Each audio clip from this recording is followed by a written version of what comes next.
Hello friends, assalamu alaikum. Welcome back to our channel Traditional Adupangarai.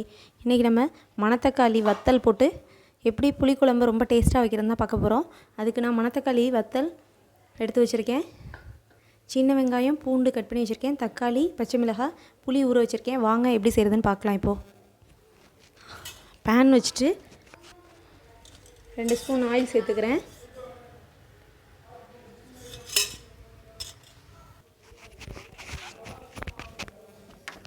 Oil heat ஆகிடுச்சு. இது கூட வெந்தயம் சேர்த்துக்கலாம். கொஞ்சம் மிளகு, கொஞ்சம் ஜீரகம், கொஞ்சம் கடலைப்பருப்பு இதெல்லாம் போட்டு தாளிச்சிடலாம். இப்போ இது கூட வத்தலை கழுவிட்டு சேர்த்துக்கலாம். ஒரு கிண்டிட்டு கட் பண்ணி வச்சுருக்கிற பூண்டையும் சின்ன வெங்காயத்தையும் சேர்த்துடலாம்.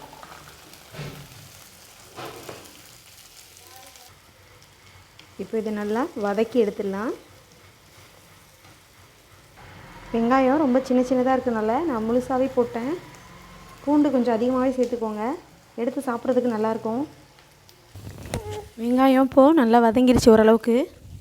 இது கூட கட் பண்ணி வச்சுருக்கிற தக்காளி சேர்த்துக்கலாம்.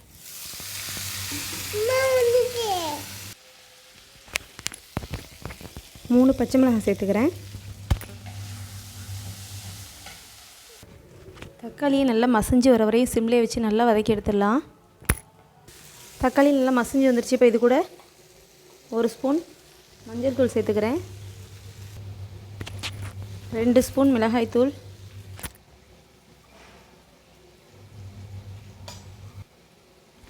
2 ஸ்பூன் மல்லித்தூள் சேர்த்துக்கிறேன்.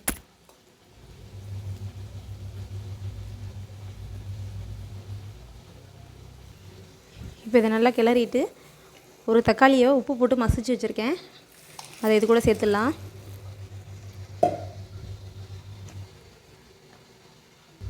புளி கரைச்சி வச்சுருக்கேன், அதையும் சேர்த்துடலாம் இது கூட.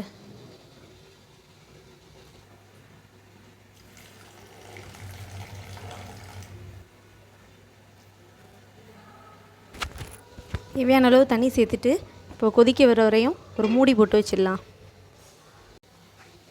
இப்போ குழம்பு நல்லா கொதிச்சிருச்சு. இப்போ சிம்மில் வச்சு நல்லா வற்ற வச்சு எடுத்துக்கலாம். சிம்லேயே வச்சு நல்லா வெந்தால் தான் நல்லா டேஸ்ட்டு கிடைக்கும் நமக்கு. இப்போது நல்லா குழம்பு கொதிச்சு நல்லா வற்றி வந்துடுச்சு.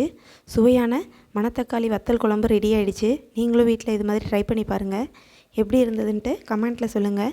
உடல் புண், அல்சர் உள்ளவங்க இதை செஞ்சு சாப்பிட்டா ரொம்ப நல்லது, உடனே க்யூர் ஆகும். இந்த வீடியோஸ் உங்களுக்கு பிடிச்சிருந்தால் லைக் பண்ணுங்கள். தேங்க்யூ.